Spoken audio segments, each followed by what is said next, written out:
back with another brew. We are the Chuba Brothers. Today, we are going to be doing essentially a mead review of one of these meads that I made over the summer. Yeah, quality. Yeah. This is today we're going to be doing the lemon vanilla bourbon. Look at that. Or no. Scratch the bourbon. Yeah. Just, okay. Lemon vanilla bourbon. Sorry, I thought I didn't have the bourbon. Pretty good quality, or pretty good clarity, I guess. Mm-hmm. We're just gonna crack it open and drink some of this while we're smoking. Tanner, what are you smoking today? Vanilla custard by, who is that by? Sutliff. It's by Sutliff Tobacco Reason Company. I don't have a label made for that one yet. That's why I haven't. Usually I show you what my label You're is. smoking some Cavendish and black Cavendish. Tastes like vanilla and cream. That's good. I'm smoking some plum pudding by the Seattle Pipe Club.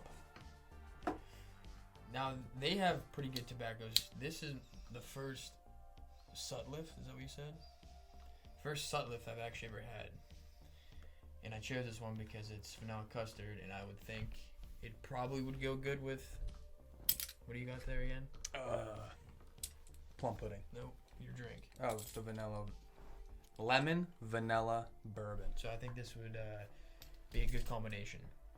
And so we'll go over what I did with this. This is one that I brewed up, so Tanner, you're not going to know much about the process. So just any questions, just let me know.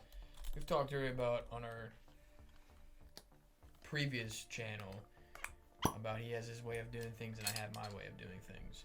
So yeah, we both read some books on some stuff, watched some videos, came to our own conclusions. Which is nice because, I mean, if we did the same thing, we'd come up with the same products every single time. Yeah. So, you can get these on Amazon. These are great for labeling your brews. Simple. Now, I will tell you this one thing that I learned from doing this was that I added actual lemon juice in the lemon. I didn't put the whole peel in there. I took the peeler. Zested it. I didn't zest it, like I actually peeled off some of the... I left the white, thick part of the peel. And they say that brings the bitterness. You want to keep that behind. Only grab the yellow part. Yeah, so just grab the actual yellow stuff. Leave all the white. Don't put any of the white in there. Yeah, I didn't zest it though. What's it called? I just peel it, I guess. Yeah, I think zesting people do because if you peel, you can accidentally get some of that white stuff with it. If you zest, you can kind of tell it's coming up. Yeah, and so, yeah, I basically, I'll go through the ingredients here because I have my brew book here. But there's a couple of things you want to go for. I mean, right now, well, you kind of move some of the sediment. The clarity is one thing you want to go for too. This is a pretty good. I mean, that's kind of good with the clarity there, don't you think? Without the stuff floating. Yeah, I think it's good. Other than and that, you couldn't get any clearer than that. And I'll tell you what I did here. I basically made a traditional mead, just a normal traditional mead. I think I just use Lalvin 71B is usually a good go-to if you just want a nice sweet. Lalvin 71B doesn't burn through it. It's not a champagne yeast, so it keeps a lot of the good flavors that you want. It's like a slow and steady. It's great for making. It's not like a champagne yeast that's gonna burn right through it, get high alcohol, and leave no taste. This will go pretty fast, but it will leave some of the taste. Yeah, and so I basically just took that and I put it in a half-gallon container. We have a bunch of these. This is something else I brought in this room. A different mead that I'm doing. But this is essentially just a half-gallon. So I basically put the mead in here. And then I put honey and water. Yeah, honey, water, yeast. And then I put it in there. I put half a lemon zest. Actually, I didn't even juice this. I actually took the lemon part, not the white stuff, and I think I squeezed some of it and I just threw the whole thing in there. I'd probably just juice it next time. 1 teaspoon of vanilla extract. I actually only did 1 shot.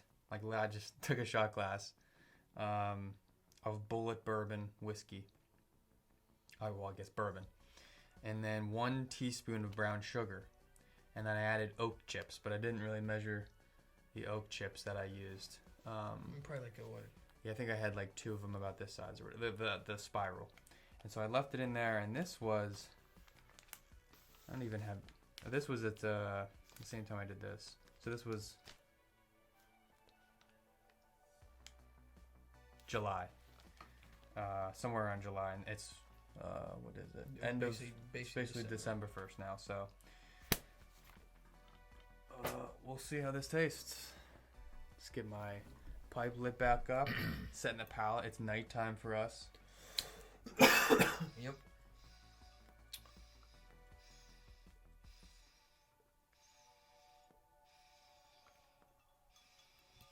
I'm smoking a Balkan pipe tobacco. That's my palate right now. And let's go for it. Cheers.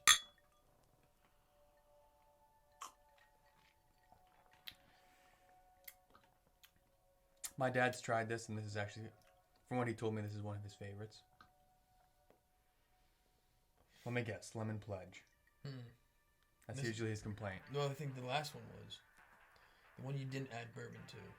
You taste bourbon? I think that actually makes it smoother. Bourbon? Yeah. And the lemon, or the vanilla's in there too, and it's supposed to help make it smooth. I actually would like. I taste the lemon. Vanilla is always a hard thing for me to taste. Like even though even with this smoking a vanilla custard, I don't. Is that the taste of vanilla? I don't know. You could taste all 3 things. That's what. I mean, you made a bourbon, vanilla, and lemon mead, and you taste all 3 in there. I think I could. You don't really taste the bourbon, I guess. I think there's a hit. I think I would do another shot of bourbon. Yeah, if you want to make it stronger. I mean, it's smooth. It is real good. I mean, if you're like sensitive to lemon, yeah, it could come off to like tasting like pledge. But yeah, I'd say at this point though, it's been almost half a year. Now, if I actually think you added another shot of bourbon to that, it would taste like lemon pledge. Because lemon pledge pledge is, I think, acidic. So you might actually. Yeah, but that whiskey, you would get all that like good whiskey notes. Maybe. I mean, we'll see. Now I do plan on. I really did enjoy this whenever I first made it and throughout the whole process. And this 2 things here. The one thing is the moment I added the lemon, it was almost 24 hours and the entire thing cleared up. So I think if you add a lot of acid. Because I did the whole thing. I made a bunch of traditional mead, and I broke it down into a bunch of half gallons and 1 gallons, and I did different recipes for every one. That's the only one that cleared up like overnight. And I added a shot of whiskey, the vanilla, and the lemon. And yeah, but don't you think the bourbon could have did that too? It could have, but there was so little. So I think that once you add the lemon, it kind of. If it's a lot of the lemon juice, I think it just clears it up. This is a hypothesis of mine. Number 2, I slightly altered this recipe, and I'm doing a peach vanilla bourbon. Really? Very little lemon, and that's what I have 4 gallons of it or 3 gallons that I plan on submitting it to a competition next year. I really enjoy this. I don't know which competition I'm submitting it in yet, but that is my go-to one. I added bourbon flavoring. Bourbon, oak chips, bunch of spices. I've been working on that for 4 months now.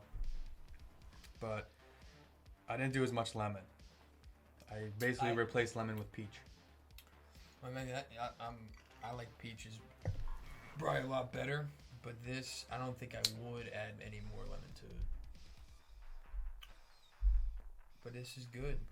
Yeah. So I added, like I said, a half a lemon peel with the actual like fruit of it, and that's per half gallon. So if you're doing a full gallon, don't go over 1 lemon. That would be my advice for this. Probably use 71B. Lalvin 71B is just if you're just somewhat new to this, or even if you're just an intermediate at brewing, 71B is a great go-to. That one, or if you just do like a quick research, is it Lalvin? What do I use? You use D47. D47. That is like the one that everyone talks about. Yeah. But I almost have to agree. I'm slowly going towards. I'm terrible with the remembering the yeast names. 71B. 71B. We use mostly Lalvin. Mm-hmm. And if we veer out, it's Red Star or that new one that we've been kind of using, that's Safal or something. So the one that you just had today upstairs. Oh, that's that's just for beer. I used it for a mead too. Yeah, that's pretty much everything for this video. Just a quick rundown on this mead, and we'll be sitting down here. We'll be making some more videos, just drinking some of these meads and going through some tobacco reviews. So stay tuned on the channel. Like, comment, subscribe if you're into any alcohol making. If you have any questions, throw it in the comments. Follow us on Instagram. It is changed over officially to the Chuba Brothers now, because this was the Brewing Brothers channel, and now it's the Chuba Brothers. We're going to be covering all kinds of things. Right now, it's just we're going in on the pipe tobaccos and the alcohol making right now heavily, and we'll eventually get to some of the other topics. Yeah. But yeah, that's all for this video. See you in the next one. Time.